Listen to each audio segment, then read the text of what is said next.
तो करते हैं भैया इस क्वेश्चन को भी डिस्कस कि भाई कैटलिस्ट क्या करता है क्या नहीं करता है, एक बार में बता दो। अब रिवर्सिबल रिएक्शन के लिए भी बता दो, नॉर्मली भी बता दो, पूरी बात कर लेते हैं। देखो, अगर तुमने केमिकल काइनेटिक्स की वीडियो देखी है तो तुमने देखा होगा कि अरेनियस इक्वेशन होती है k is equal to A e to the power minus E A by R T, है ना।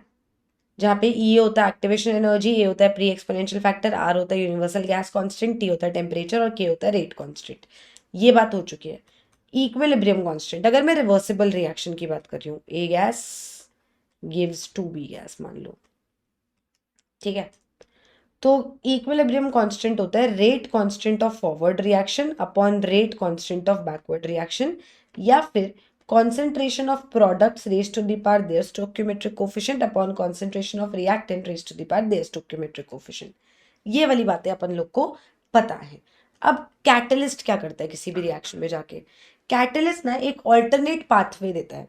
मतलब इस ग्राफ को अगर मैं ध्यान से देखूं तो इसमें मैंने potential energy versus reaction coordinate plot किया है। यहाँ बैठा है हमारा रिएक्टेंट और यहाँ बैठा है हमारा प्रोडक्ट। रिएक्टेंट इस केस में ए है, प्रोडक्ट जो है वो बी है। तो इसको थोड़ा उल्टा लिखना पड़ेगा क्योंकि मुझे एक्सोथर्मिक दिखाना है फॉरवर्ड, ठीक है। एनीवे, रिएक्टेंट टू प्रोडक्ट की बात करते हैं, ठीक। अब ये एनर्जी जो है ये एनर्जी ऑफ रिएक्टेंट होगा, ये पोटेंशियल एनर्जी इस पॉइंट पे, और इसको अगर मैं एक्सटेंड करूं तो ये मेरे पास एनर्जी ऑफ प्रोडक्ट होगा।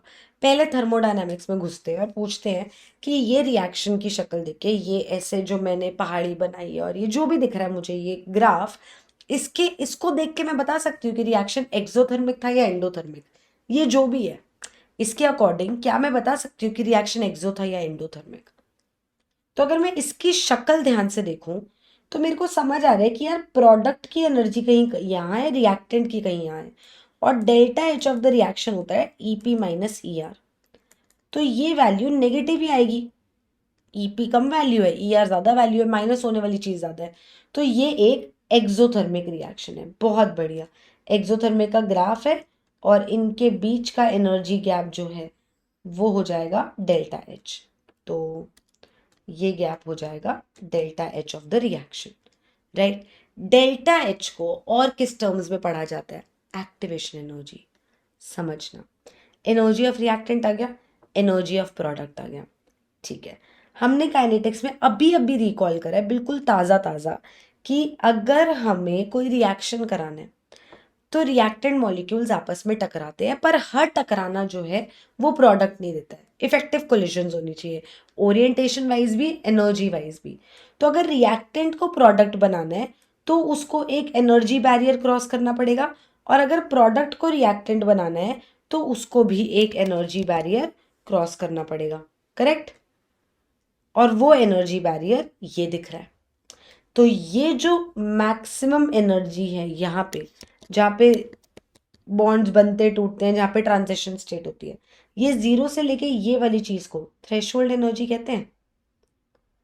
ये भी मैम याद है। कैटलिस्ट का रोल शुरू करो, बिल्कुल करती हूँ। कैटलिस्ट का काम होता है ऑल्टरनेट पाथवे देना। मतलब ये पहाड़ी चढ़नी थी, उसने ना बीच में से सड़क बनवा दी, ऐसे सोचो, बीच में से सड़क बनवा दी पहाड़ी में। तो इतना रास्ता अब नहीं क्रॉस करना पड़ा, वो रिएक्टेंट को भी नहीं करना पड़ा, वो प्रोडक्ट को भी नहीं करना पड़ा। अब वो तुम्हें डायग्राम कैसा दिखता है मैं वो भी बना के दिखा देती हूँ। ऐसा बनाया होता है कि ये ऐसे जा रहा है, ऐसे, और फिर ये यहाँ मिल जाता है। मतलब समझ रहे हो, मैं उसको ठीक से नहीं बना पा रही बट तुम मेरा पॉइंट समझ रहे होगे ना। ऐसा सा ऑल्टरनेट रास्ता कट गया। अब उस ऑल्टरनेट रास्ता कटने से हुआ क्या, रिएक्टेंट की एनर्जी पे कोई फर्क पड़ा? जो उनकी थी रिएक्टेंट मॉलिक्यूल्स की जो एनर्जी थी, उनको ये क्रॉस करना था प्रोडक्ट बनाने के लिए, और प्रोडक्ट मॉलिक्यूल्स को ये क्रॉस करना था रिएक्टेंट बनाने के लिए। तो रिएक्शन फॉरवर्ड भी जा सकता था, बैकवर्ड भी, राइट। अब कैटलिस्ट ने ये जो रास्ता काटा, ये जो रास्ता काटा, इससे ये इनकी एनर्जी पे कोई फर्क पड़ा? नहीं, ये जहां थे ये वही है। प्रोडक्ट की एनर्जी पे कोई फर्क पड़ा? नहीं। तो अगर प्रोडक्ट की एनर्जी पे कोई फर्क नहीं पड़ा, रिएक्टेंट की एनर्जी पे कोई फर्क नहीं पड़ा, तो चेंज इन एनर्जी पे पड़ेगा, तो डेल्टा एच सेम रहेगा। इसका मतलब कैटलिस्ट के ऐड करने से ना तो एनर्जी ऑफ रिएक्टेंट्स पे कोई फर्क पड़ता है, ना ही एनर्जी ऑफ प्रोडक्ट्स पे कोई फर्क पड़ता है, ना ही डेल्टा एच पे। और अगर डेल्टा एच पे नहीं पड़ता तो याद रखना इसके भाई बहनों पे भी नहीं पड़ता, डेल्टा एस पे नहीं पड़ता, डेल्टा जी पे नहीं पड़ता, ये सब फर्क नहीं पड़ते। अब और सवालों पे आते हैं।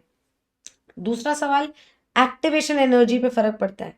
उससे पहले एक्टिवेशन एनर्जी रिकॉल करें क्या होता है। अब ये पूरी एनर्जी चाहिए यहां से यहां जाने के लिए, रिएक्टेंट के पास इतनी है, ये जो एक्स्ट्रा होगी ये activation energy for the forward reaction होगी। प्रोडक्ट के पास इतनी है, ये जो एक्स्ट्रा होगी थ्रेशोल्ड तक जाने के लिए ये activation energy of the backward reaction होगी। अब रास्ता बीच में से कट गया, बीच में से कटा तो इतना कम हो गई वैल्यू एक्टिवेशन एनर्जी की। तो जितनी ये जो डेल्टा है, ये जो चेंज है, ये जो डेल्टा है, ये डिफरेंस, ये जितना इधर वालों के लिए कम हुआ उतना इधर वालों के लिए रिएक्टेंट्स का भी फायदा हुआ, प्रोडक्ट का भी, और इक्वल हिसाब से फायदा हुआ। इक्वल वैल्यू घटी ना दोनों साइड के लिए। तो जितना रेट ऑफ फॉरवर्ड रिएक्शन बढ़ता है उतना ही रेट ऑफ बैकवर्ड रिएक्शन बढ़ता है, क्योंकि जितना अमाउंट से ई फॉरवर्ड कम होता है उतने ही अमाउंट से ई बैकवर्ड कम होता है। तो जितना रेट ऑफ फॉरवर्ड बढ़ेगा उतना ही रेट ऑफ बैकवर्ड बढ़ेगा। करेक्ट बात। तो अब ये बात हो गई इक्विलिब्रियम कांस्टेंट की, कि रेट ऑफ फॉरवर्ड मान लो ट्वाइस हुआ था तो रेट ऑफ बैकवर्ड भी तो ट्वाइस हुआ है, रेशो तो अभी भी सेम आ रही है, एंड देयरफॉर के equilibrium does not change. So again, does the catalyst affect the activation energy? Yes, it decreases the activation energy. If it is a reversible reaction, तो जितना रेट ऑफ फॉरवर्ड रिएक्शन बढ़ता है उतना ही backward reaction बढ़ता है। तो के F जितना बड़ा, के बी भी उतना ही बड़ा, रेशो अभी भी कांस्टेंट रही। इसी वजह से इक्विलिब्रियम कांस्टेंट की वैल्यू पे कोई फर्क नहीं पड़ता है। और अगर इक्विलिब्रियम कांस्टेंट की वैल्यू पे कोई फर्क नहीं पड़ा तो इक्विलिब्रियम कॉन्सेंट्रेशंस पे भी कोई फर्क नहीं पड़ा। ठीक है, बस इक्विलिब्रियम इज अटेन्ड फास्टर। जो काम होना था वो अब फास्टर हो गया, जल्दी हो गया, जल्दी इक्विलिब्रियम आ गया। पर इसका मतलब ये नहीं है कि रेट ऑफ फॉरवर्ड बढ़ गया बट बैकवर्ड घट गया, ऐसा नहीं है। फॉरवर्ड जितना बढ़ा उतना ही बैकवर्ड भी बढ़ा। के एफ की वैल्यू अगर ट्वाइस हुई है तो K B rate constant for the backward reaction उसकी वैल्यू भी ट्वाइस हुई है। ठीक है, इसी वजह से रेशो रिमेन्ड कांस्टेंट। अब एक और इंपॉर्टेंट पॉइंट, ना रिएक्टेंट की एनर्जी में फर्क आता है ना प्रोडक्ट की, एक्टिवेशन एनर्जी घटती है। मैम हमें भी याद आ गया, थ्रेशोल्ड के साथ क्या होता है क्या थ्रेशोल्ड एनर्जी? जीरो से ये पहाड़ी की चोटी। यार अगर कैटलिस्ट ने चोटी नीचे कर दी तो थ्रेशोल्ड एनर्जी तो कम हो गई ना, थ्रेशोल्ड ही तो कम हो गया ना, रिएक्टेंट पे फर्क पड़ा ना प्रोडक्ट पे। What is E threshold?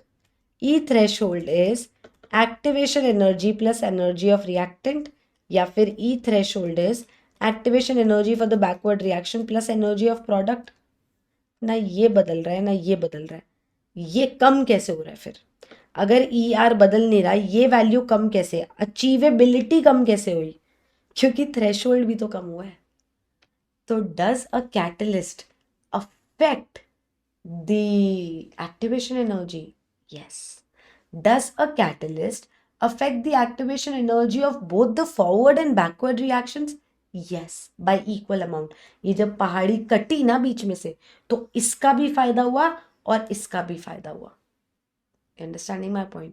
And does it really affect the threshold energy also? अरे हाँ, पहाड़ी तो नीचे से कट गई, अब रास्ता ही नीचे से बन गया तो थ्रेशोल्ड ही कम चाहिए, इसीलिए तो एक्टिवेशन एनर्जी कम चाहिए।